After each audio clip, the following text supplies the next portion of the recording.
언젠가 아침밥을 먹으려고 식탁에 앉아서 이 뉴스를 듣는데 제 귀에 확 들어오는 뉴스 한 토막이 있었습니다. 여러분, CJ그룹 그러면은 그래도 우리나라에서는 아주 상위에 인속하는 대기업 아닙니까? 그런데 그 CJ그룹의 회장의 장남이 인천공항 이 세관을 통과하다가 불법 마약을 이렇게 소지한 관계로 체포가 되었다는 겁니다. 와, 그 얘기를 듣는데 여러 가지 생각이 스치는 거예요. 대기업의 기업의 회장의 장남이라면은 뭐가 부족하겠습니까? 돈이 부족하겠습니까? 뭐 자동차가 변변찮겠습니까? 모든 것을 가지고 있는 그였지만 그는 마약을 의지해서 순간순간을 살아가고 있었다는 겁니다. 아버지 회장님께서는 그 아들을 향한 많은 계획을 갖고 있었을 것입니다.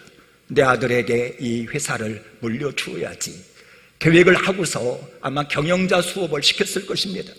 그래서 아버지의 뜻을 이해하고 참으로 나름 아름답게 경영자 수업을 받았다면 때가 되면 번듯한 기업을 물려받았을 것입니다. 그러나 그는 아버지를 신뢰하지 않았던 겁니다. 아버지 뜻대로 살지를 못하고 자기의 마음대로 마약을 의지해서 인생을 살아갔으니 아마도 기업을 물려받기는 힘들지 않았을까? 아마도 그의 인생은 실패의 나락으로 떨어지지 않았을까 하는 생각을 지울 수가 없었습니다. 그런데 오늘 본문에 나오는 이스라엘 백성들이 그랬다는 것입니다. 하나님께서 이 백성들에게 가나안 땅 주기를 원했습니다. 여러분, 가나안 땅이 어떤 땅입니까? 옆에 나오는 민수기 13장 23절에 보면은 그 땅이 얼마나 비옥하고 좋은지, 정탐꾼이 기브온 골짜기를 가서 이렇게 골짜기를 가서 보니까 포도송이가 얼마나 큰지, 한 송이를 꺾었는데 혼자 들을 수가 없어서 두 사람이 막대기로 끼어서 들여야 될 만큼 포도송이가 컸다는 겁니다. 그리고 석류며 무화과 나무며 이렇게 열매를 따왔는데 그만큼 그 땅이 젖과 꿀이 흐르는 땅, 다시 말해서 비옥한 땅이었습니다. 그런데 이 땅을 주겠다는 거예요. 근데 땅만 줍니까? 여기에다가 짓지 아니한 집을 주고, 집도 빈집을 주는 것이 아니라 거기에 살림살이가 가득가득 들어있는 집을 주겠다, 하나님 약속하셨습니다. 뿐만 아니라 이 백성들을 가나안 땅에다가 들여서 제사장 민족으로 삼아서 많은 사람들에게 하나님이 상천하지 하나님인 것을 바로 이 백성을 통하여 많은 사람들에게 알게 하겠다, 하나님이 약속하셨습니다. 그런데 오늘 본문에 보니까 20살 이상 된 사람은 요수아와 칼렙 외에는 아무도 그 땅에 들어갈 수가 없다는 거예요. 우리 14장 29절에서 30절을 같이 한번 읽습니다. 29절 30절 시작. 너희가 시체가 이 광야에 엎드려질 것이다. 너희 중에서 20세 이상으로서 계수된 자, 곧 나를 원망한 자 전부가 여분네의 아들 칼렙과 눈의 아들 요수아 외에는 내가 맹세하여 너희에게 살게 하리라 한 땅에 결단코 들어가지 못하리라. 아니, 하나님께서 이 백성들에게 얼마나 가나안 땅을 주고 싶었으면 맹세까지 했겠습니까? 내가 이 땅을 틀림없이 너희에게 준다, 내 이름을 두고 맹세하는데 내가 이 땅을 준다, 이렇게까지 약속을 하셨습니다. 그런데 이들이 못 들어간다는 거예요.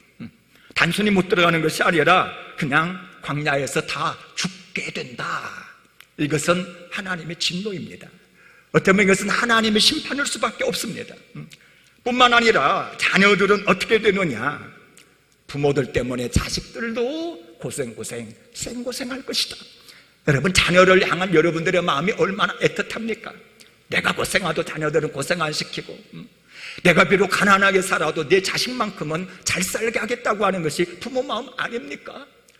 그런데 오늘 본문에 보니까 이스라엘 백성들은 이 부모의 패역한 행실 때문에 자녀마저도 고생시키게 됐단 말이에요. 우리 33절을 같이 한번 읽어볼까요? 33절 시작. 너희의 자녀들은 너희 반역한 죄를 지고 너희의 시체가 광야에서 소멸되기까지 40년을 광야에서 방황하는 자가 되리라.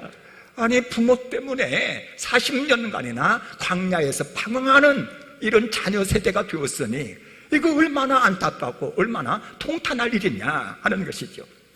여러분, 타산지석이라고 하는 말이 있지 않습니까? 오늘 우리는 말씀을 쭉 살피면서 이스라엘 백성들의 실패를 타산지석으로 삼고자 합니다. 오늘 말씀의 은혜를 받으시고 우리 하나님께서 우리에게 약속하시고 주시고자 했던 이 모든 것들을 우리는 받아서 누릴 수 있기를 주 이름으로 축복합니다. 자, 하나님께서 내게 주시고자 약속하시고 선미한 모든 것을 우리가 받아 누리려면 어떻게 해야 될 것인가? 첫 번째로 하나님을 시험하지 말아야 된다는 겁니다. 자, 마음속에 새기면서 한번 따라 합시다. 하나님을 시험하지 말자. 여러분, 시험한다고 하는 것은 알아보는 것 아닙니까? 능력의 유무를 알아봐요. 그 마음이 어떠한지를 알아보는 것입니다. 약속을 지키는지 안 지키는지 알아보는 것, 이것을 갖다가 우리는 시험이라 이렇게 말합니다. 이를테면은 스바 여왕이 소문을 들었어요. 저 유대 땅에 솔로몬 왕은 하나님의 지혜를 얻어가지고 그 지혜가 출중하더라. 궁금했습니다. 알고 싶었습니다. 그래서 선물을 잔뜩 약대에 싣고 솔로몬을 찾아와서 물어보는 거예요. 평소에 자기가 궁금했던 모든 것을 솔로몬에게 다 물어보니까 솔로몬이 묵상하여 대답하지 못하는 것이 없는 거예요. 본질을 뚫어서 사물의 이치를 이야기하고 하나님 행하시는 모든 것들을 이야기를 하더란 말이죠. 그래서 스바 여왕이 감탄하며 이렇게 말합니다. 당신의 지혜와 복이 내가 들은 소문보다 더하도다. 이제 알았다는 겁니다. 와, 당신의 지혜가 탁월하군요. 이처럼 알아보는 것, 이것이 바로 시험입니다. 어느 날 하나님께서 아브라함에게 말씀을 하십니다. 아브라함아, 너 이삭 있지? 예, 있어요. 하나님이 노년에 주어가지고 얼마나 잘 크고 있는지, 요즘 그 자식 보는 재미가 쏠쏠합니다. 근데 하나님 하시는 말씀이 그러냐? 그 아들을 갖다가 모리아 산으로 데려가서 나에게 번제로 드려라. 와, 얼마나 충격적인 명령이십니까? 그러나 아브라함은 벌떡 일어나 나무를 쪼개가지고 낙타에 싣고 모리아 산으로 3일길을 달려가 이제 아들을 포박하여 제단에다가 묶어놓고 치려고 합니다.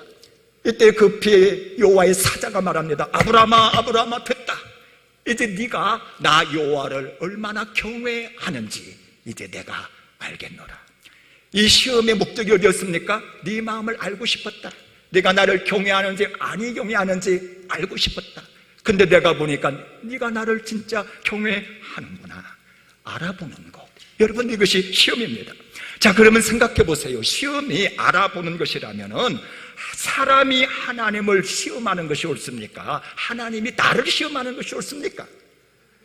당연히 하나님이 나를 시험하셔서 나를 알아보아야 이게 정상적이지요. 그런데 이스라엘 백성들은 참으로 하나님을 이들이 시험했다는 겁니다.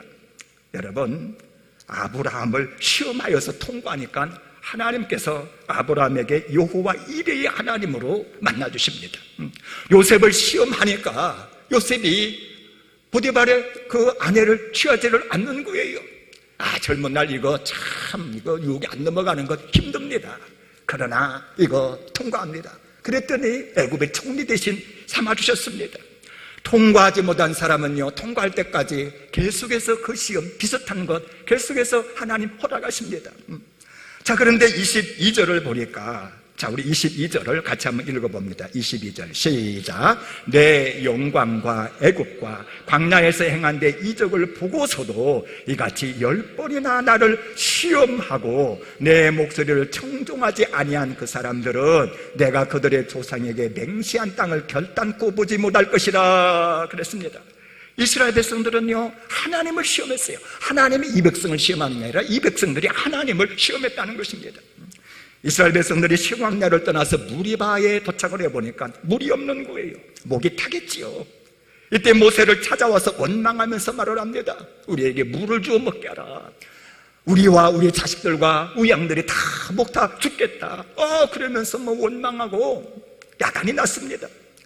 이 사건을 갖다가 출애굽기 17장 7절을 보면은 이렇게 설명합니다. 그들이 여호와를 시험하여 이르기를 여호와께서 우리 중에 계신가 아니 계신가 하였더라. 여호와께서 우리 중에 계신가 아니 계신가 하였더라. 여러분, 시험의 본질이 뭐냐면은 하나님을 믿지 못하는 것이었다는 거예요. 계신가 아니 계신가, 하나님의 존재를 믿지 못하는 거예요. 확실히 계시다고 알지를 못하는 거예요. 하나님의 능력을 인정하지 않는 거예요. 여러분, 이것이 시험인 것입니다. 사실 하나님 이 백성들에게 믿을 만한 증거를 얼마나 많이 주셨는지 모릅니다. 22절 그 상반절에 보니까 내 영광과 애굽과 광야에서 행한 내 이적을 보고서도 그랬어요. 애굽 전역에 10가지 재앙을 내릴 때에 하나님이 상천하지 하나님의 것을 분명히 일러주었어요. 홍해 바다를 쫙 갈라가지고 마른 땅처럼 통과하게 할 때에 하나님이 얼마나 크신 분인지 일러주었습니다. 마라의 쓴물을 갖다가 단물로 바꿀 때에 지금도 아침이면은 만나와 메추라기가 떨어지고 있는 것, 이걸 보여주었어요. 여러분, 이 정도 되면은 시험해야 될 것이 아니라 믿어야 되는 것 아닙니까? 아니, 어느 때까지 시험하냐 이 말이에요. 어느 때까지 알아보냐 이 말이에요. 하나님이 이제는 화가 난 것입니다. 그래서 말씀하십니다. 10번이나 너희들이 나를 시험하였다. 한 번, 두 번 시험할 때는 참았어요. 그러려니 신앙 성장하겠지. 10번이나 시험했다. 이것은 숫자적으로 10번이 아니라 수도 없이 많이 시험했다. 그래서 내가 지금 화가 난다, 이런 표현입니다. 자, 그러면 이 백성들이 왜 하나님을 못 믿느냐 이 말이에요. 여러분, 그것은 간단합니다. 하나님 그분 자체에 관심을 두지 않는 거예요. 하나님 얼마나 크신 분인지, 우리를 위한 계획이 어떤 분이신지, 하나님이 좋아하고 싫어하는 것이 무엇인지 그분 자체에다가 관심을 두지 아니하고 단지 베풀어 주시는 기적에만 관심을 갖는 거예요. 기적을 베풀어 주면 와 할렐루야, 와 찬송합니다. 기적을 안 보면 이거 뭐야, 왜 오늘은 만나를 안 주시고, 왜 오늘은 물을 안 주시고, 왜 고달프게 하는 거야. 나를 향한 기적이 있으면 감사, 기적이 없으면 원망불평. 그분 자신에게는 관심을 두지 않는 것입니다. 그러니 하나님을 몰라요. 몇 년 동안 하나님과 통행해도 하나님을 몰라. 믿음이 안 생기는 것입니다. 여러분, 사람이 지나여 10년을 사귄다 할지라도 받을 선물만 생각한다면 그 사람이 누군지 모릅니다. 그 사람이 고민이 무엇이고 성품이 무엇인지 몰라요. 그래서 내게 선물 주면 좋아, 당신 좋아. 선물 안 주면 아유 당신 왜 그래. 여러분, 퇴근해서 집에 딱 도착했다 합시다. 아내가 참 반찬을 된장찌개 보글보글 끓여서 주었습니다. 근데 이 된장찌개에만 관심 있는 사람은 된장찌개 때문에 원망도 하고 찬송도 기뻐도 슬퍼한다 이 말이에요.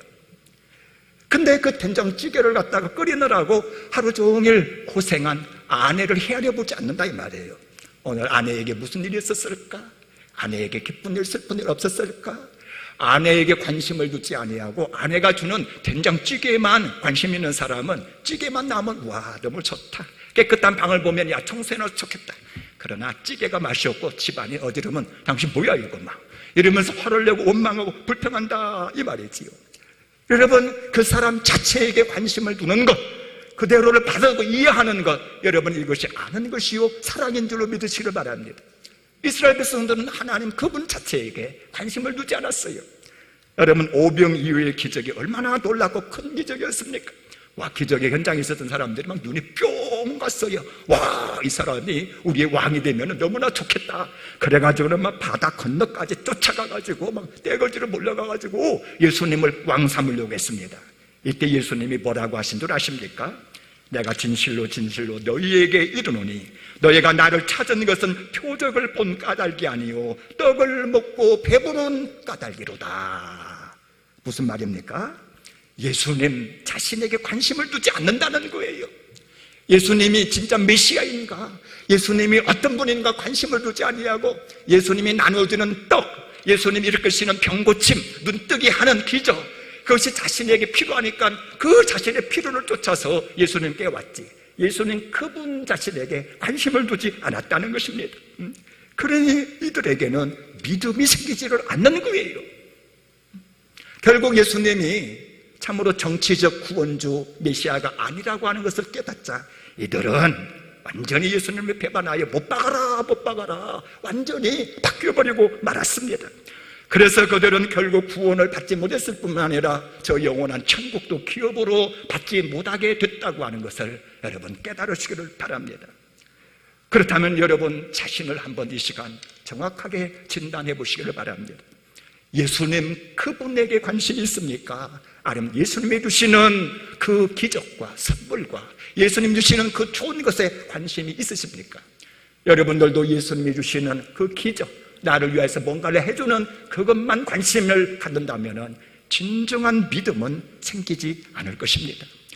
우리도 때를 따라서 예수님을 원망하기도 하고 불평하기도, 예수님이 계신 거야 안 계신 거야, 이거 내 기도도 안 들어주고 마실 물도 안 주고 이렇게 되어져 버린다는 것입니다. 원하기는 더 이상 예수님을 시험하지 마시고요, 예수는 그분에게 관심을 두심으로 말미암아 믿음이 쑥쑥 성장하시기를 주 이름으로 축복합니다. 이 사람들이 약속을 기업으로 받으며 더 좋은 것을 얻을 수가 있는 것입니다. 자, 하나님이 약속하시고 섭리하신 것을 우리가 받아 누리려면 어떻게 해야 되느냐? 두 번째로 하나님의 말씀을 청종해야만 한다는 겁니다. 자, 하나님의 말씀을 어떻게 하라고요? 청종이라고 하는 것은 잘 듣고 따라가는 것 아닙니까? 물론 하나님이 말씀하지 않으시면은 아무 행동도 안 하는 것이 지혜롭습니다. 가만히 있으면 돼요. 그런데 이스라엘 백성들에게 하나님이 어떻게 하신 줄 아십니까? 22절 하반에 보면은 내 목소리를 청종하지 아니한 그 사람들은, 이 얘기는 뭐냐면은 하나님은 말씀하셨다는 거예요. 근데 이스라엘 백성들은 들으려 하지 않았다는 겁니다. 듣고도 순종하지 않았다는 겁니다. 우리는 신앙생활을 하면서 이런 넋두리를 많이 합니다. 하나님은 내게 말씀을 안 하셔, 하나님 나에게 아무 말씀도 안 하셔, 뭐 이러면서 하나님 계신 거야 안 계신 거야 뭐 이러는 사람 많이 있습니다. 그러나 여러분, 하나님은 우리에게 엄청나게 말씀하고 계신 것을 여러분들은 깨달으시면 합니다. 어떻게 말씀하시느냐? 기록된 말씀을 통하여서 오늘도 얼마든지 우리에게 다양하게 폭넓게 삶의 전반에 대해서 조목조목 말씀하고 계십니다. 여러분, 지어진 만물 속에는 하나님의 신성과 하나님의 능력과 그분이 얼마나 위대한지가 빼곡히 심겨져 있습니다. 천지 만물을 통해서 우리는 하나님을 만날 수가 있고 그분의 음성을 들을 수가 있는 거예요. 하나님이 주관하시는 이 역사의 현실, 한 사람의 성공과 실패를 보면은 하나님이 인생을 다루시는 그분의 음성을 들을 수가 있는 것입니다. 무엇보다도 잠잠히 우리가 그의 음성을 듣고자 하여 마음을 정돈하여 그분께 마음을 고정시켰을 때에 우리 주님께서는 감동하시고 깨닫게 하시고 오늘도 말씀하시는 줄로 믿으시기를 바랍니다. 우리 주님은 언제나 말씀하십니다. 그런데 문제는 솔직히 얼마나 하나님의 말씀을 들으려 하였느냐 이 말이에요. 하나님께 말씀할 기회를 안 줘. 말씀도 안 보고 주목해보지도 아니하고 양심은 굳어져 있고 세상 일에 바쁘고 하나님의 음성을 들으려 하지 않는 것, 이 완악한 마음이 문제인 것입니다. 국가는 듣고도 순종하지 않습니다. 왜?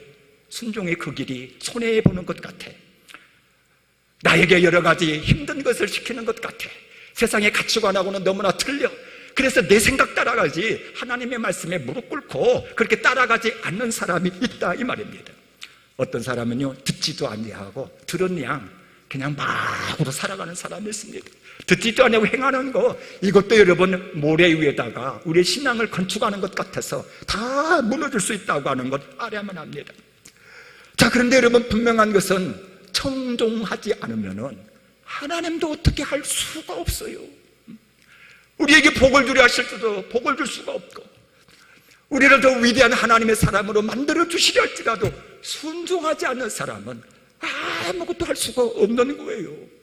아니, 여러분들이 자식에게 뭔가 좋은 것 주기 원하고 가르치고 뭐 좀 하려고 그러는데 도무지 말을 안 들으면 어떻게 해요? 아니, 그 맛있는 외식도 한번 같이 하고 싶은데, 사주고 싶은데 외식을 가져도 순종하지 않으면 그거 못 사주는 겁니다.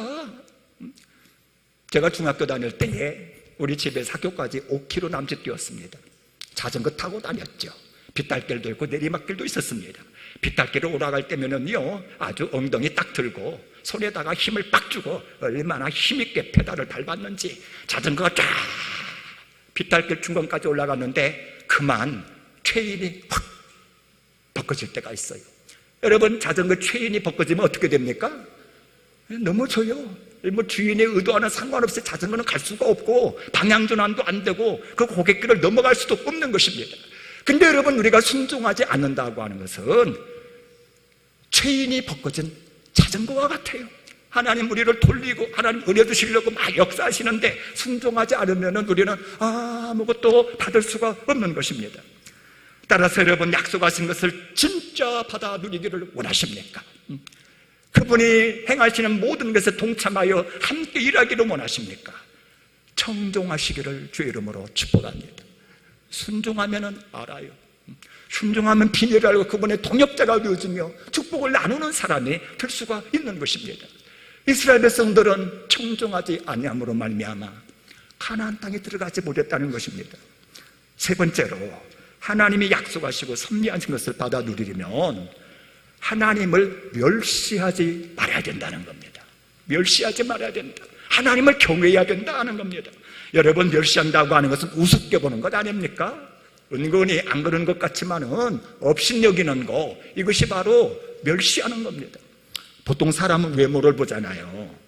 그래가지고 좀 없어 보인다, 남루하게 보인다, 좀 못생겼다 그러면은 뭐 이렇게 신경 써 인사도 안 하고 말해도 좀 건성이고, 그런 사람은 은근히 멸시하는 그런 속성이 우리에게 있는 겁니다. 그런데 우리가 하나님을 그렇게 대할 수 있다는 거예요. 업신여길 수 있다는 겁니다. 여러분, 성경에 나오는 홈리와 비나스 보세요. 신분이 제사장입니다. 그런데 이들이 제사를 드리는 태도를 보면 가관이다 이 말이에요. 이제 사람들이 하나님께 제사를 드리려고 고깃가마에 고기를 갖다 삶고 있어요.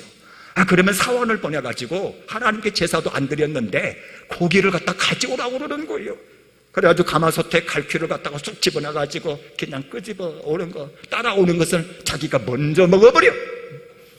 아니, 하나님께 먼저 드리고 먹어도 되는데 지가 먼저 이렇게 취한다 이 말이죠. 여러분, 왜 이런 일이 일어납니까? 하나님을 우습게 보니까.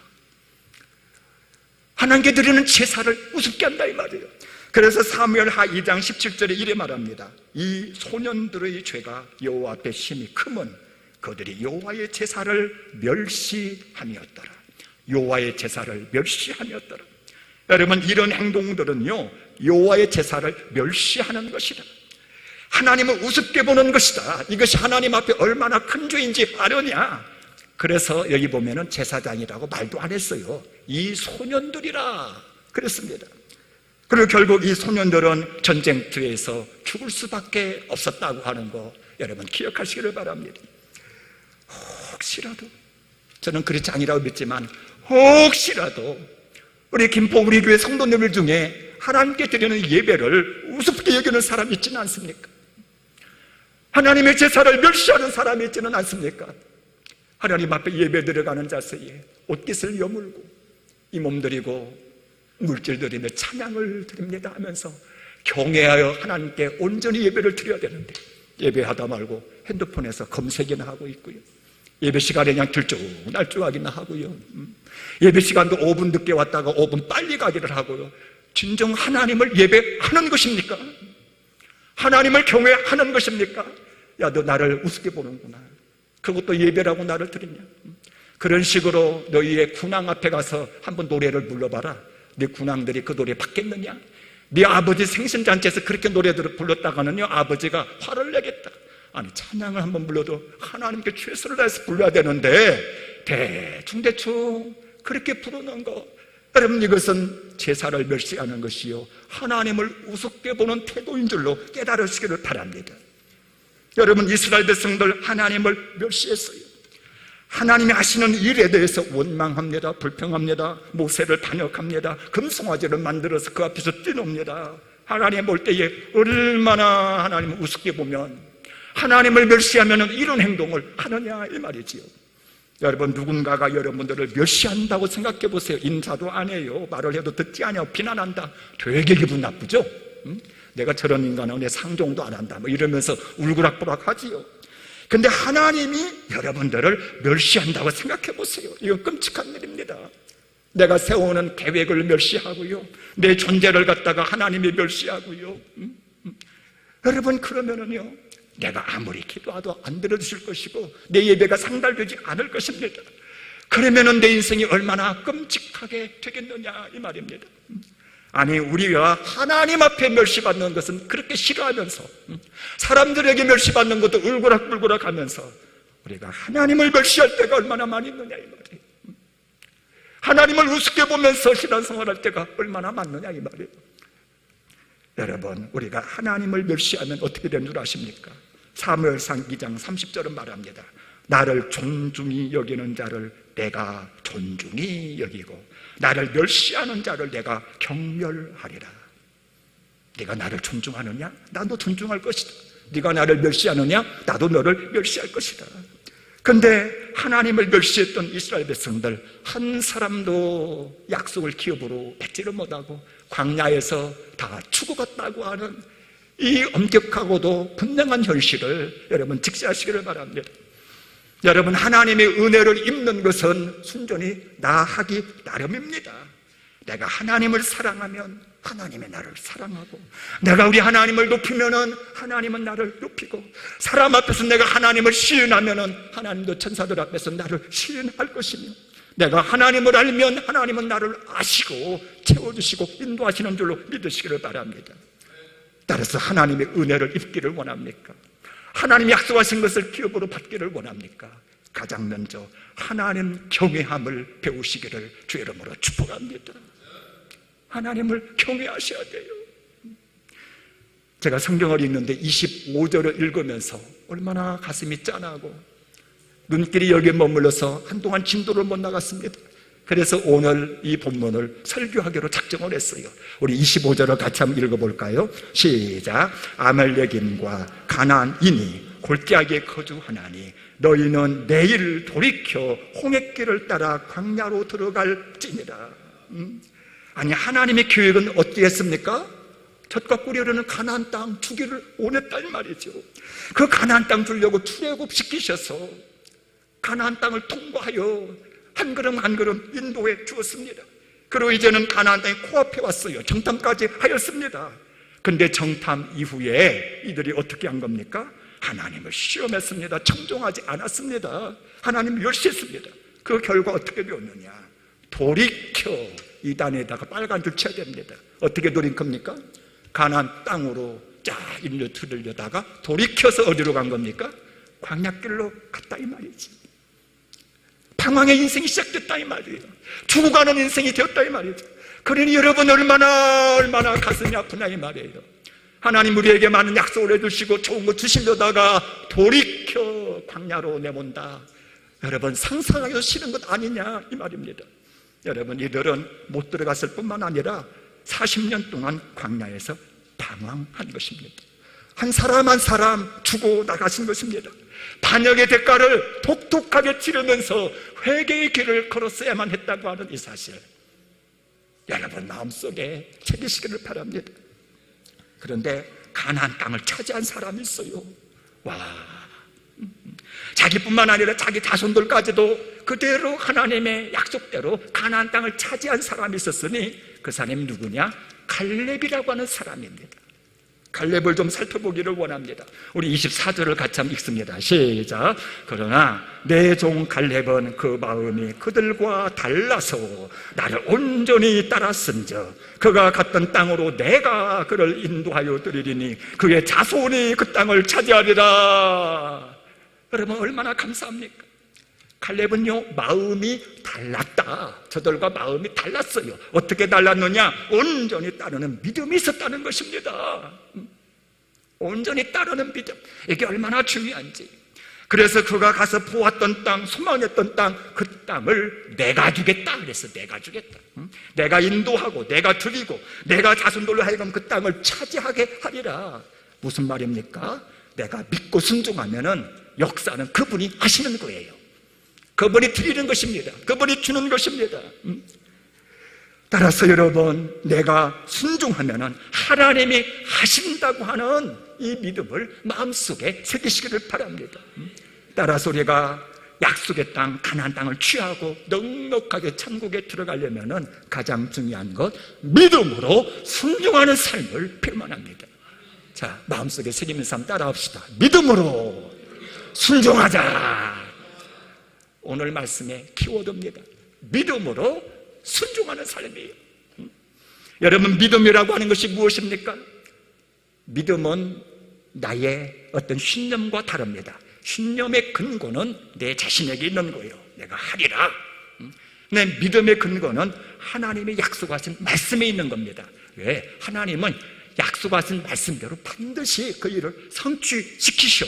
하나님은 신실하신 분이야. 세상에 두쪽 나도 세상에 어떻게 되든지 하나님은 하신 말씀을 반드시 이루어내시는 분이야. 여러분, 이것이 바로 믿음인 것입니다. 여러분, 성경을 쫙 열어보면 수없는 하나님의 약속이 있습니다. 기도하면 내가 응답한다. 기도하면 천사가 움직인다. 두 사람이 모인 곳에 나도 그들 중에 함께 있다. 감사하면 하늘문이 열린다. 하나님은 약속대로 이루실 줄로 믿습니다. 우리가 믿어보면 이것을 경험할 수가 있는 거예요. 그래서 하나님의 신실하심을 인정하면 인정할수록 말씀은 곧 실상이 되는 거예요. 말씀에서 끝나지 않습니다. 이루어진 실상이 되고 그것이 바로 나의 증거가 되어진다. 그래서 히브리서 12장 11장 1절 2절은 이렇게 말합니다. 믿음은 바라는 것들의 실상이다. 보이지 않는 것들의 증거다. 선진들이 이뤘어. 그래서 믿음으로써 증거를 얻었다. 예배당 예를 하나 들어봅시다. 이 예배당을 지키러 작정을 했어요. 설계사에게 의뢰를 했습니다. 그랬더니 설계사가 도면을 가지고 왔어요. 그러면서 약속을 합니다. 나한테 도면을 보여주면서 약속을 하는 거예요. 120평의 땅 위에다가 120평 아래로 1층을 짓고 60평 2층으로 해서 이렇게 180평 건물을 짓겠습니다. 여러분, 설계사가 도면을 그릴 때는요, 설계사의 머릿속에는 실상이 있는 거예요. 이미 이 완성된 예배당의 모습이 그 머릿속에는 있는 겁니다. 근데 믿음이란 뭐냐면은 설계사가 설계도면을 보여주면서 이대로 짓겠습니다 라고 약속을 했을 때에 그걸 그대로 인정하는 거예요. 건물이 다 지어진 듯이 미리 실물을 마음의 눈으로, 믿음의 눈으로 그 실물을 바라보는 겁니다. 여러분, 이것이 바라보는 것, 그대로 인정하는 것이 믿음인 줄로 깨달으시기를 바랍니다. 하나님이 약속하셨다니 아들 준다 그러면 말씀으로 아들 준다면 아들이 그냥 있는 거예요. 이삭이 옆에 있는 거예요. 가나안 땅 준다 이렇게 약속하셨으면 그분이 워낙 신실하기 때문에 가나안 땅을 보는 거예요. 그 가나안 땅에 살고 있는 것처럼 내가 여기는 것입니다. 그래서 믿음의 사람이란 하나님이 약속하신 것의 실물을 미리 볼 줄 아는 사람입니다. 기도하면서 바라봅니다. 약속한 것이 이루어지는 것을 묵상하면서 미리 보는 것입니다. 말을 할 때도 실물에 대해서 감사하면서 이제 이 말을 하는 겁니다. 그래서 믿음의 사람들의 기도는 항상 감사가 있는 거예요. 하나님이 행하신다. 반드시 이루어준다. 그것이 나에게는 실상이 되어지고 그것이 나에게는 증거다. 그러면서 믿음으로 살아가는 사람은 늘 감사가 있고 찬송이 있는 것입니다. 그래서 강한 믿음의 사람은 눈에 보기에는 어떠하든지 누가 무슨 말을 하든지 믿음으로 보는 실상을 증거로 삼아 흔들리지 아니하고 순종하며 나간다 이 말이에요. 여러분, 하나님이 보시는 것이 뭔 줄 아십니까? 바로 이 믿음을 본다 이 말이에요. 믿음을. 사람은 환경을 보고 외모를 보고 되어진 형편을 보지만 우리 하나님은 끊임없이 네가 나를 믿느냐. 믿음이 있으면 하나님 이걸 그렇게 기뻐한다 이 말이죠. 그래서 우리가 믿음으로 자꾸 내가 믿는 것을 드러내고 표현하고 믿음으로 말을 하고 믿음으로 순종할 때에 내가 믿음의 산점을 되며 하나님은 나를 무척 기뻐하시며 그 믿음에 나를 통하여 크고 위대한 일을 이루어 가시는 줄로 믿으시기를 바랍니다. 이스라엘 백성들은 그 맹세하여 준 약속을 믿지를 않았다는 겁니다. 약속의 실상을 보지 못했다는 겁니다. 그저 눈에 보이는 대로 믿어버려요. 귀에 들리는 대로 인정을 해버려요. 여러분, 이것이 바로 하나님을 시험하는 것이요 청종하지 않는 것이요 하나님을 멸시하는 행위라 이 말이에요. 약속을 했는데 안 믿으니 하나님을 멸시하는 거지. 그런데 갈렙은 달랐습니다. 약속하신 대로 믿고 약속을 실상으로 보고 말씀에 온전히 순종했다. 그래서 이 갈렙에게 약속한 땅을 그대로 준 줄로 믿으시기를 바랍니다. 이제 갈렙의 믿음을 본받아서 말씀을 믿음으로 날마다 우리가 실상을 보고 순종하고 순종하여 올라가서 약속하신 기업을 다 받아 누리시기를 주 이름으로 축복합니다.